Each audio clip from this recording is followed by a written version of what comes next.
Soal yang ketiga bunyinya seperti ini. Sebuah cermin cekung memiliki panjang fokusnya atau titik fokus plus 10,0 cm. Pertanyaan yang pertama adalah tentukan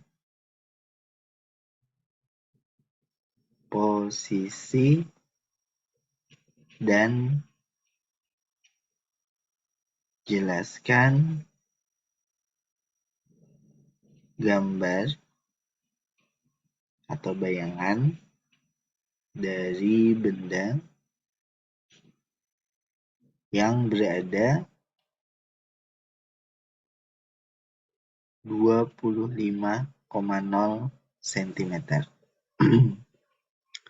Nah, karena panjang fokusnya ini positif, maka kita tahu ini adalah cermin cekung ya. Kalau negatif berarti cermin cembung. Kalau cermin cekung maka kemungkinan ada bayangan atau ini gambar ini maksudnya bisa juga ditulis bayangan ya. Real atau virtual, bayangan nyata atau tidak gitu. Nah, karena posisi benda yang dimaksud ini adalah jauh lebih besar daripada focal length-nya atau panjang fokusnya, karena posisinya jauh lebih besar dari panjang fokus yaitu 25 cm, jauh lebih panjang dari 10, maka bayangannya harusnya bayangan nyata. Coba kita sketsa terlebih dahulu sebelum mengerjakan hitungannya ya. Cermin cekung yang kita maksud seperti ini, di mana bagian yang bisa memantulkan adalah yang sebelah kiri, sehingga ini saya arsir yang sebelah kanan. Kemudian di bagian tengah cermin cekung, kita selalu garis sebuah garis bantu seperti ini, datar ya. Di mana pada garis ini kita bisa tempatkan titik fokusnya. Ini fokusnya. Berikan simbol F. Di mana tadi kita tahu panjang fokusnya adalah 10 cm ya. Berarti boleh kalian tuliskan 10 cm-nya di sini. Atau supaya tidak keliru, tulis 10 cm seperti ini ya. Kemudian posisi benda biasanya digambarkan sebagai titik O besar, mungkin sebuah panah, boleh.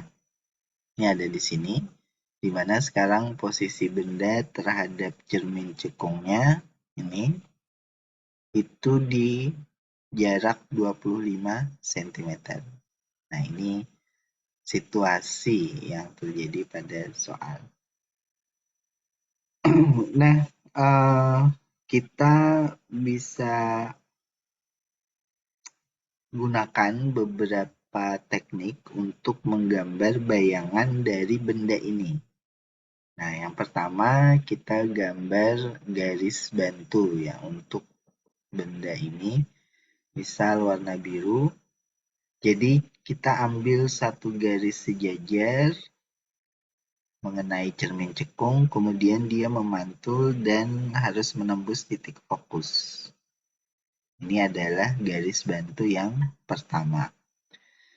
Kemudian kita gunakan garis bantu yang kedua, misal warna yang berbeda, mungkin hijau, dari ujung kepala benda ke titik fokus, menembus titik fokus, jatuh ke cermin cekung, kemudian memantulnya mendatar. Nah, dari dua garis bantu ini, maka kita bisa dapatkan titik potongnya, yaitu di sini. Mungkin kurang kelihatan ya, warna merah aja. ini. Dan titik potong inilah yang menjadi ujung atas dari bayangannya. Ini adalah bayangan yang terbentuk. Dari gambar ini saja kita tahu bahwa sifat bayangan, kita tuliskan di sini, nyata. Kemudian kita lihat terbalik ya. Awalnya atas, ini muncul di bawah. Dan diperkecil. Gitu. Nah, itu kira-kira sketsanya. Yang ditanyakan pada soal adalah tentukan posisi dan jelaskan bayangannya. Nah, ini kita sudah menjelaskan bayangan ya sebenarnya di sini. Untuk menentukan posisi, kita gunakan persamaan berikut ya. Posisi dari suatu benda. Nah, seperti ini, yaitu 1 per Q ditambah 1 per P sama dengan 1 per F. Ini adalah persamaannya, di mana F itu adalah titik fokusnya, P adalah posisi atau jarak dari bendanya, sementara Q adalah bayangannya. Jadi kalau mau diberi penjelasan, ini adalah posisi bayangan, P adalah posisi benda, sementara F adalah fokus. Seperti itu. Jadi tidak ada rumus yang sulit ya sebenarnya, di sini hanya memahami mana yang F, P, dan Q saja. Mari kita masukkan angkanya dalam persamaan ini untuk mendapatkan, berarti yang ditanyakan tentukan posisi. Posisi berarti nilai Q-nya berapa begitu ya. Jawaban kita seperti ini sifat bayangan, sementara untuk persamaannya kita bisa ubah ke samping, 1 per F dikurangi 1 per P. Nah, untuk menghitung ini kita bisa balik ya,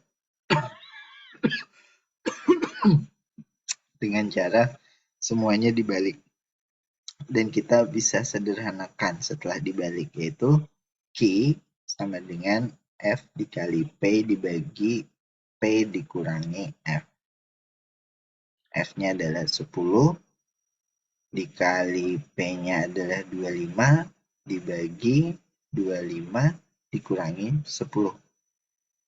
Semuanya satuan sentimeter ya, tidak perlu diubah ke meter, jadi boleh kalian gunakan sentimeter saja. Kalau ini kalian hitung, kira-kira ini hasilnya 16,7 cm. Nah, itulah posisi dari bayangannya. Jadi kalau kita kembali ke gambar, ini adalah 16,7 cm. Bagaimana dengan perbesarannya?